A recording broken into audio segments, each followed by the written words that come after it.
So the other day when we were in the bhajan hall, this beautiful thing about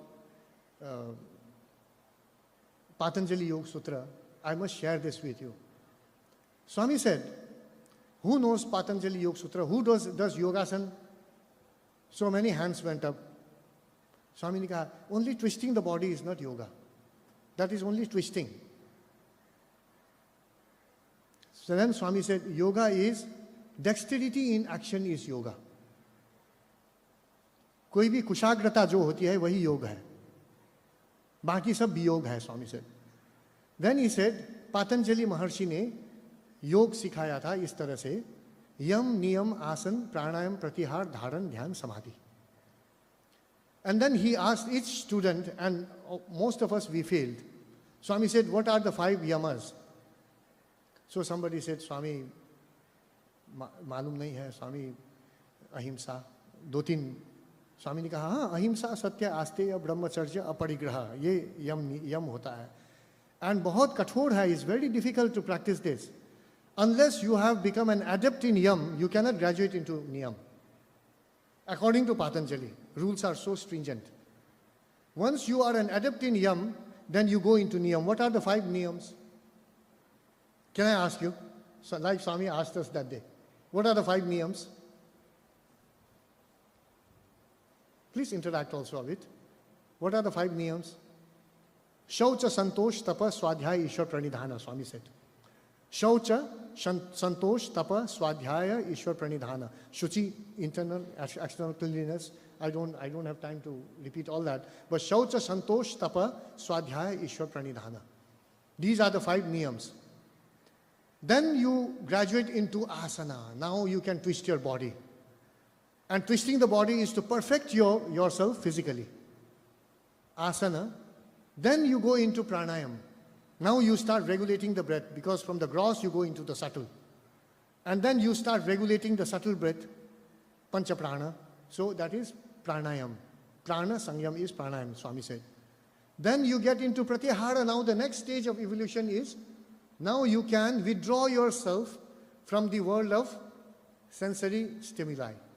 You can withdraw yourself. So that is pratyahara.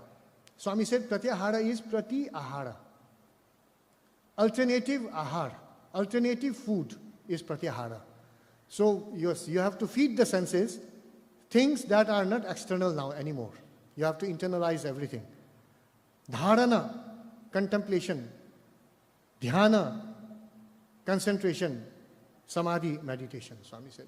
I have never heard, I also read quite a bit, but I haven't read this beautiful description of dharana, dhyana, samadhi anywhere as contemplation, concentration and meditation anywhere. And Swami has said this so many times as asti bhati priyam, and you know it very well. Now what happened that day was, Swami said, now let me tell you, I have made things very easy for you. Each one of you, if you sing a bhajan properly, you are a yogi. You have already passed through all these stages of evolution, yogic evolution, and reached the stage of samadhi. If bhajan doesn't confer samadhi to you, your singing is not bhajan singing at all, Swami said. Your bhajan is bhajan singing only if it confers that inner peace, inner tranquility to you. That's what Swami said. Then we asked Swami, how can we become yogis, Swami? कैसे योगी बन सकते हैं, Swami? Swami said, योगी बनना बहुत easy है, भोगी मत बनो, योगी बन जाओगे. और योगी बनने का ये तरीका है, वो भजन ठीक से गाओ, Swami said. And then he explained, when you sing that bhajan properly, in the span of just one bhajan, what happens to you? You are already cleansed because you come with internal and external cleanliness. You come armed with the internal and external disciplines.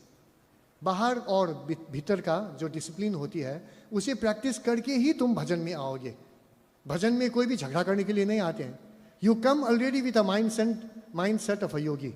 So Swami said, that is yam and niyam already practiced.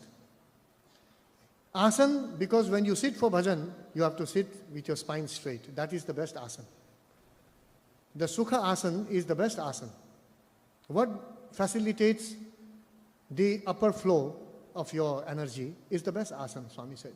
So when you sit for bhajan, you never sit in a crooked position and sing bhajan, because you can't sing at all.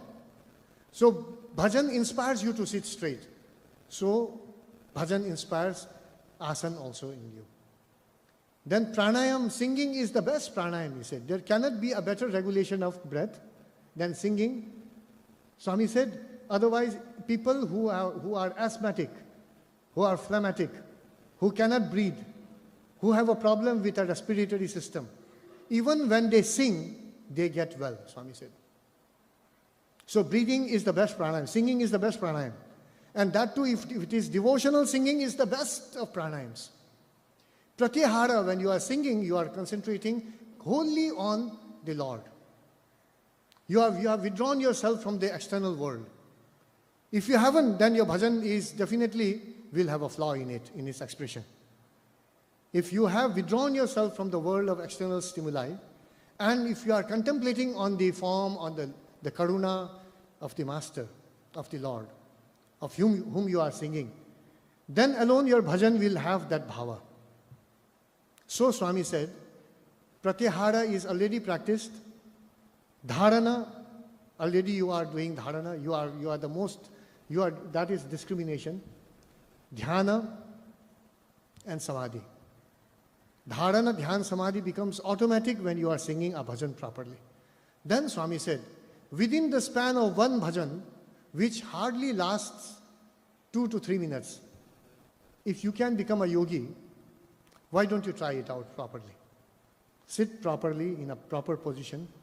How you sing, the dexterity in your technicalities of singing, that's not important. This discipline is important, Swami said.